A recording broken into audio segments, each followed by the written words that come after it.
now that everything is digitally submitted and you can submit tapes from anywhere, the people in LA and New York love it when they can see, oh, he's got, 15, 20 network episodic credits. Yeah, they might be small things, but at least we know that this person has on-set experience. What's going on, everybody? My name is Hassiem Muhammad, and you are listening to The Actor's Instrument, Tools for the Long Game. Before we dive in, guys, please help us out. Give this episode a like. Make sure you're following or you're subscribed wherever you're tuning in. It really helps out a ton. Now, this month, we're focusing on the regional markets outside of the major hubs of Los Angeles and New York City. I want to know what opportunities these markets have across the film, television, and theatrical mediums, what the cost of living is like, how realistic it is to work consistently, and ultimately, how realistic is it to build a career as an actor wherever you want to live. This week, we're headed to the Windy City, Chicago, Illinois. Joining me this week on The Actor's Instrument is Jeff Parker. Jeff has been a Chicago-based actor for 35 years. A native of Los Angeles, California, he received his BFA in acting from the University of Southern California. Recent credits include Harold Pinter's Betrayal at Chicago's Goodman Theatre, where he appeared opposite Oscar and Emmy winner Helen Hunt, the Midwest premiere of The Da Vinci Code for Drury Lane Theatre, and The Lord of the Rings, a musical tale as Saruman and Elrond at Chicago Shakespeare Theatre and the Civic Theatre, Auckland, New Zealand.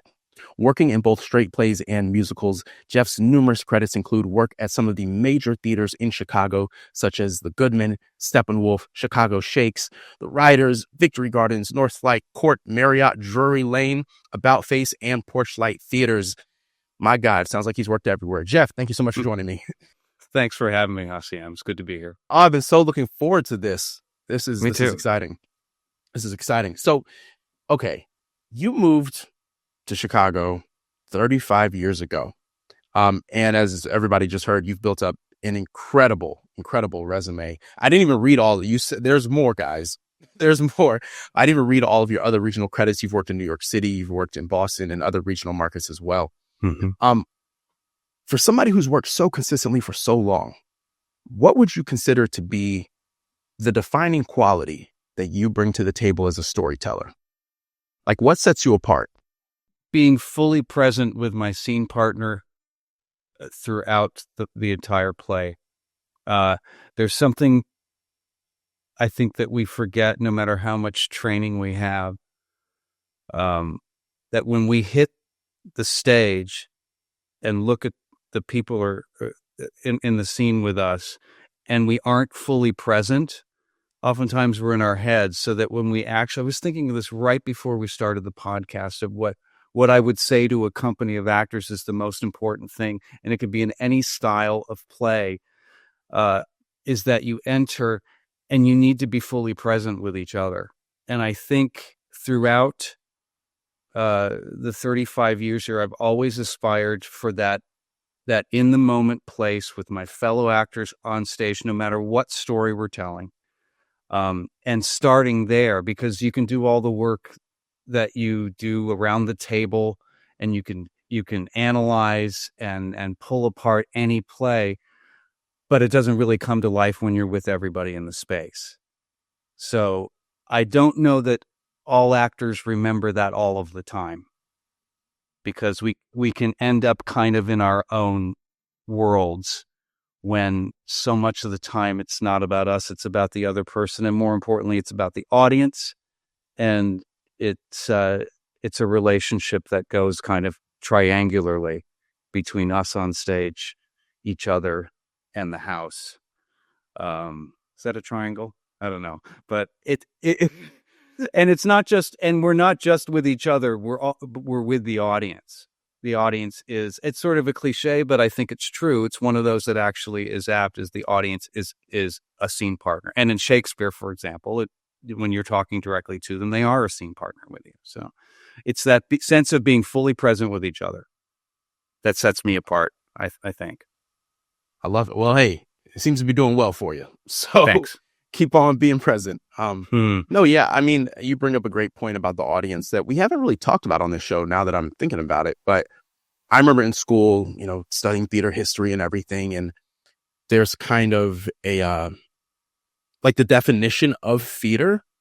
There are three things that are required, right? It's like a thing to be performed, someone to perform it, and someone to view it. Like viewing theater is a requirement, whereas other art forms, there's just debates in the visual art world. Like if nobody sees it, is it art? And like, we're not going to get into that. But by definition, and to your point, if there's not an audience, it's not theater by definition.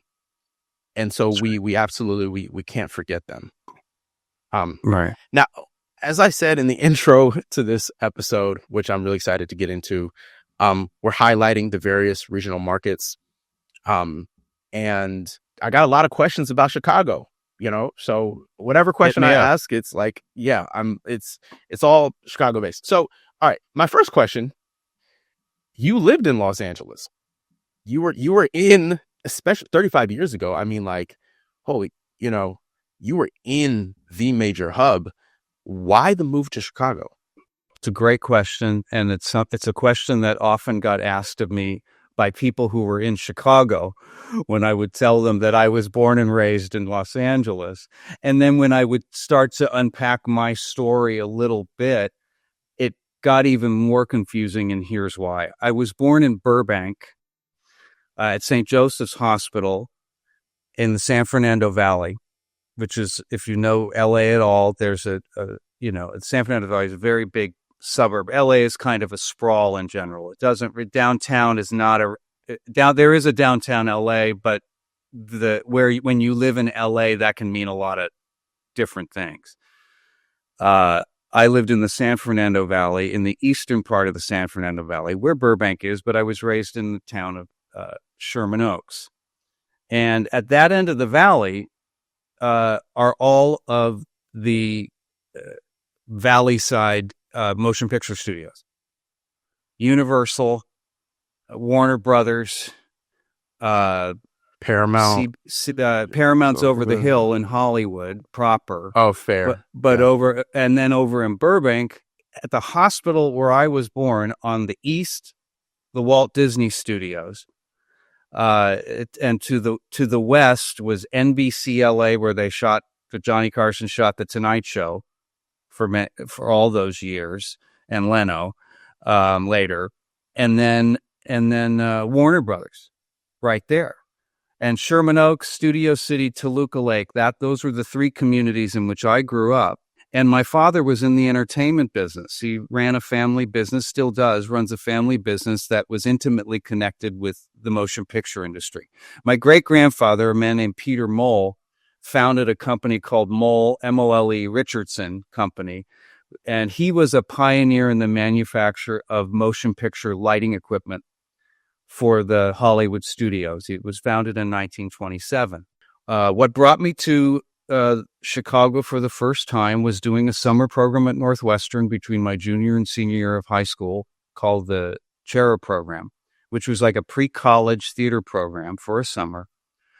And that introduced me for the first time to Chicago theater, because we would take field trips down into the city to see shows. And one of the shows that we saw was Fool for Love in 1984 at Steppenwolf.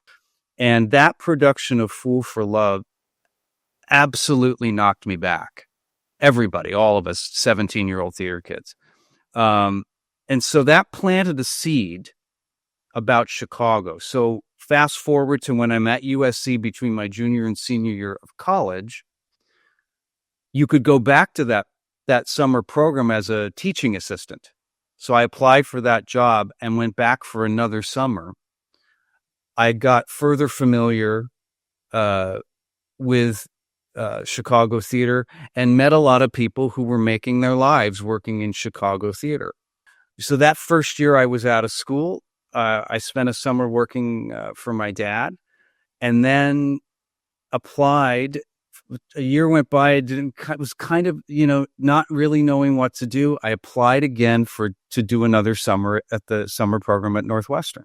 That was 1990, so 35 years ago.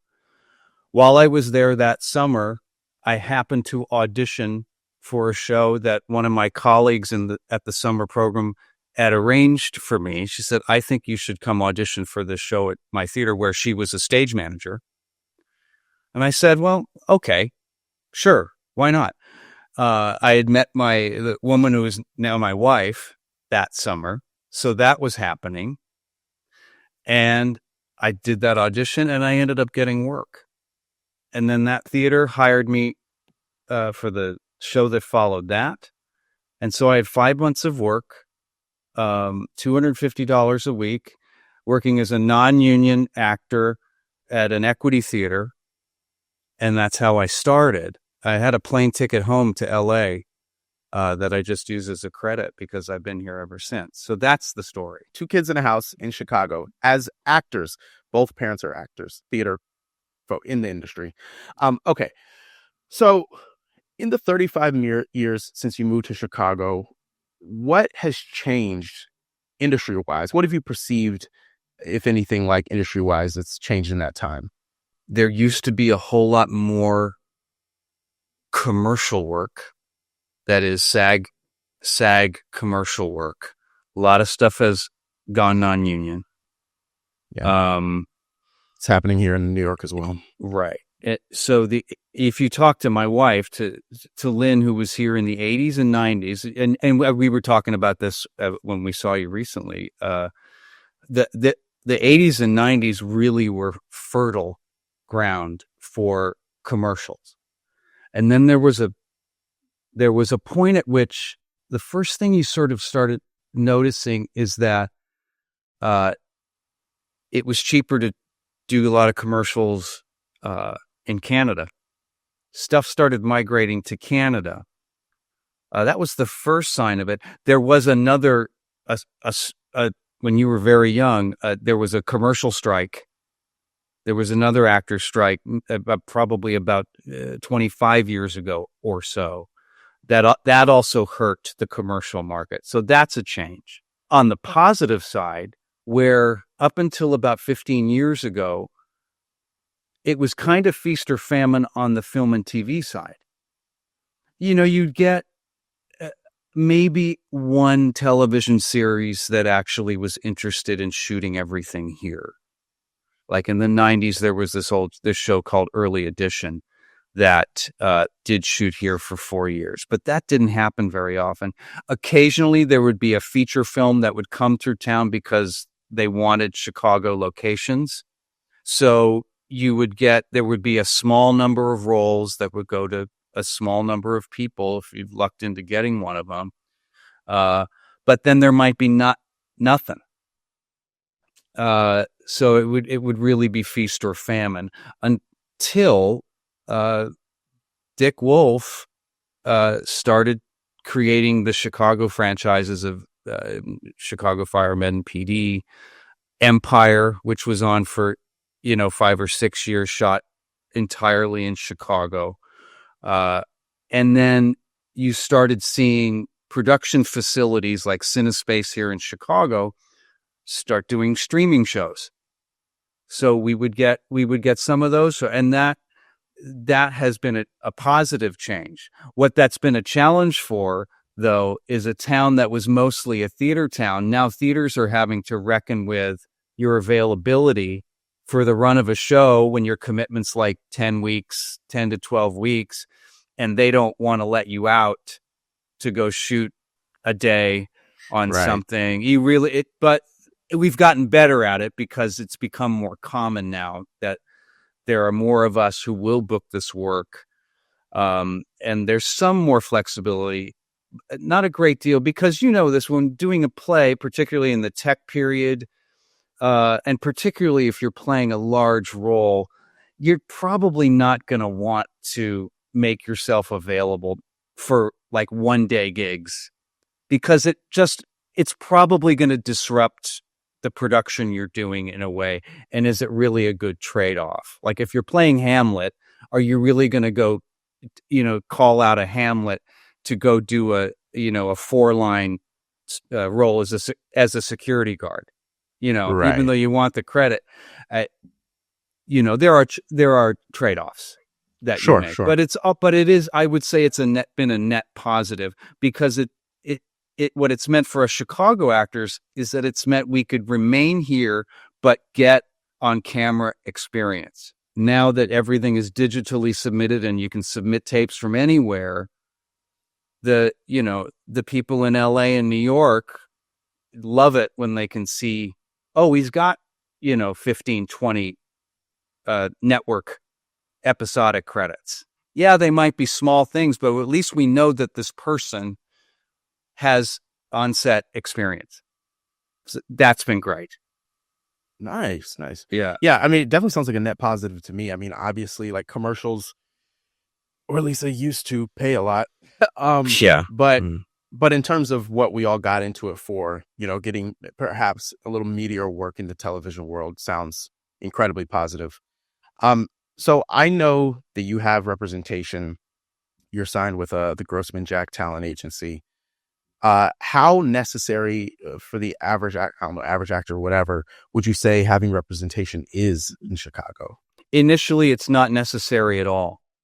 If you chose out of a training program to come to Chicago rather than LA or New York, you can start auditioning for theater that is what we would call storefront theater here. That's what we call non-union theater, but it's considered professional and distinct from community theater. It's considered professional. It gets reviewed by the major critics. And there is a resource like through the League of Chicago Theaters, a non-union actor right out of school can start auditioning for this storefront theater.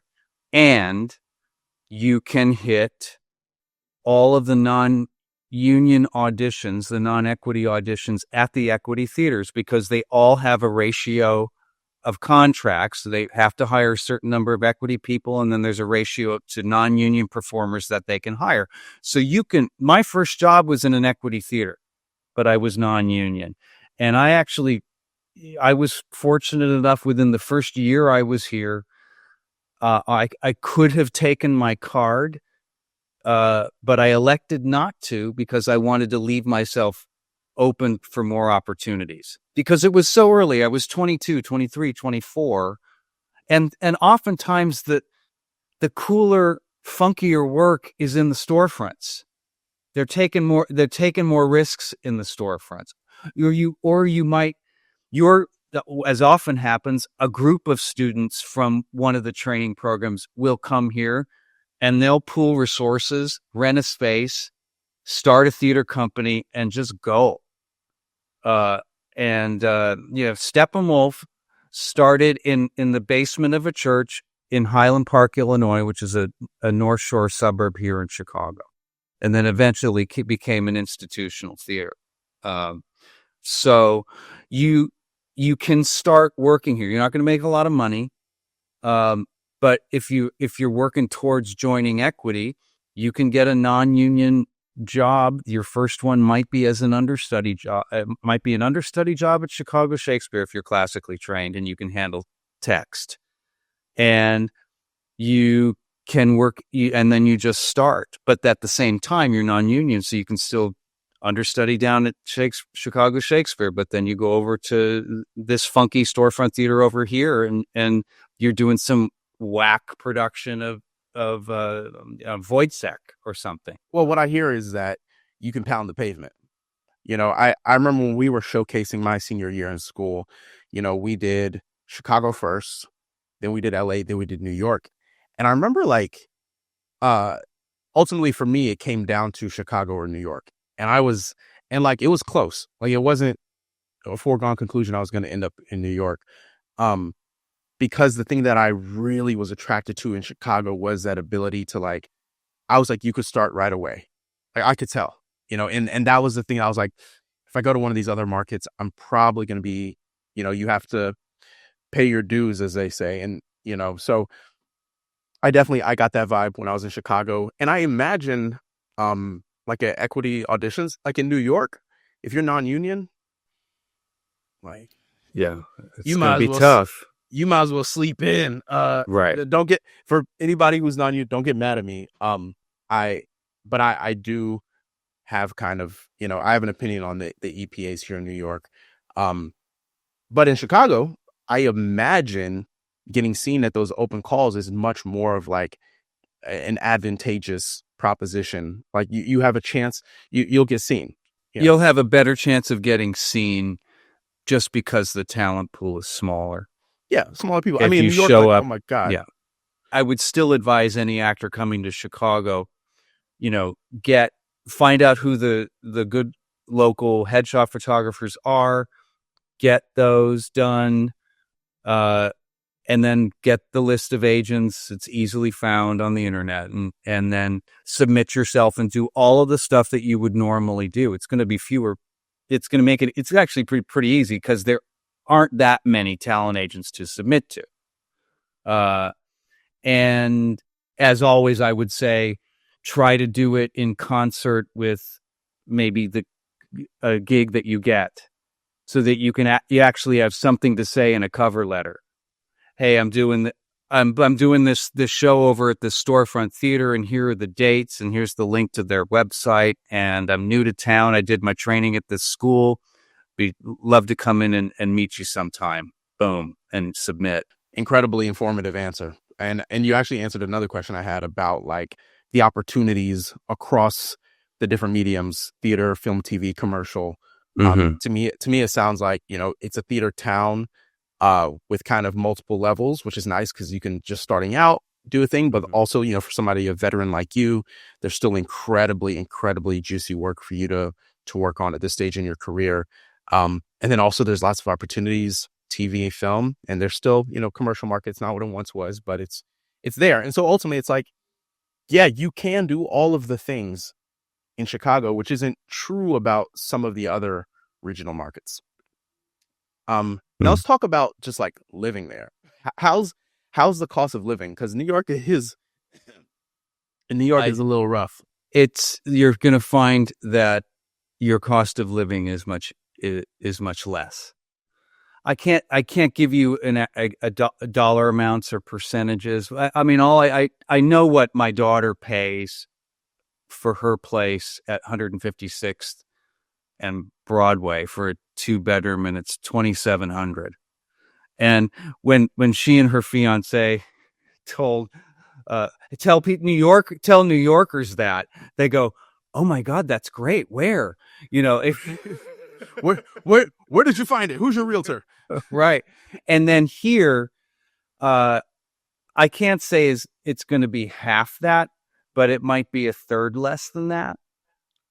Whoa. Okay, that's a bigger difference than I thought. And it really will depend on what part of the city. Wow, that's kind of surprising. Because Chicago, it is a big city. But I mean, good to know for folks, thinking about, because like if you take the median household income in the United States, I think it's around 55 grand, something like that. Like in New York, that's tight. That's tight. I don't know how you would do it in New York unless you were had a partner where you pooled resources. No, and that's what, and that's why people have 8 million roommates, and right. What I'm saying? Yeah. So whereas it sounds like, and I guys, I haven't researched all these numbers and things, but it just sounds like in Chicago, something like that, like the median income is like, you'd be more comfortable. Yeah. And you don't have to have a car there, and because you can choose a neighborhood. If you don't have a car at all and want access to the L, which is our version of, it's called the L. It's subway in certain points, but it's an elevated train in other points. You want good access to the L, you choose a neighborhood based on that. But also the buses go everywhere, and you can connect by bus and rail to getting to downtown. Or, you maximize it by living in a neighborhood where you don't need to do anything at all. And if you did need a car, you could just Uber certain places and do it that way. Now, what about just as an extension of that question, general quality of life? I always say, I'm very upfront. Like, I think in New York, we sacrifice a lot of quality of life, not just expense, but like cleanliness, um, novelty. I mean, obviously we're in this hub of arts and entertainment, but like half of it you can't afford, so like, sure, like you walk past Broadway theaters every day, but it's like can't afford $900 to see Denzel do Othello, you know. Yeah. Um, Yeah. But, there is nature. It's if you don't have a car, it can be a bit of a trek to get to it. You got to mhm. take like the Metro North or New Jersey Transit and Right. commute at least an hour plus outside of the city. And then when you get off the train, you might have to Uber to get to the park or to the trailhead or whatever. How do you feel just like quality of life? I mean, you got like, for example, you guys own your actors. And I know Mhm. Lynn was worked in other facets as well as casting and Mhm. everything, but you Mhm. guys have worked so much within the industry. You own a home. You had 2 kids. Like the Mhm. idea of a New York City actor who's like not famous owning a home, like Mhm. that's crazy talk. Well, 26 years ago when we bought our house, uh, pr- it's it's the property values. The property values just made it possible for the two of us to put together a down payment, um, and pick the neighborhood we picked because it was quieter. It was a little further away from Lake Michigan. You'll find that a lot of people when they first move to Chicago and are younger and are looking to rent will probably live closer to the lake. And and then you talk about nature. You've got Lake Michigan. The lakefront is right there, and it really is. You were out on Navy Pier. You said it really is the whole lakefront is a lovely spot, and it runs the length of Chicago, and it's where all the museums are. It's where the tourists go, and summers are quite lovely. They can be hot and humid, but a lot of places are hot and humid. But they really there is that's nice. Like with all urban environments, it has its share of crime and neighborhoods that you just have to watch out for and be careful. Even my neighborhood, which it has recently, the last 4 or 5 years, there's been like petty crime. There's been car break-ins and more of that than in the past. But uh, it happens, but we liked it because it was there were more houses rather than apartment buildings in our neighborhood, and there are plenty of neighborhoods around where uh, the it you don't quite feel the density that you'd feel in New York. And when you're in New York, you feel like, oh my, yeah, people are stacked on top of each other. Chicago will give you a sense of more space, and that I think you do have the winters, which can be brutal, and that can be a turnoff. And if you don't like the cold, and I mean, please, I was a beach kid. I grew up in Southern California. I had a tan for most of my life. Um, if a kid from Southern California could adjust to Chicago, anybody can. I mean, you've obviously been really blessed in your career. Um, and I kind of have a final question for you that I'll save, but I'm assuming, just like anywhere else, like acting, it's a gig work. You're gonna have to do things in between. Like, is the kind of work that actors do, is it like similar? Like in New York, a lot of friends I know, they like wait tables, they babysit, maybe personal trainers, teaching artists, tutors. Does that seem like similar? You notice any Yes, differences in like that side hustle thing? I would say all of the above. People do all the same things here to pay the rent.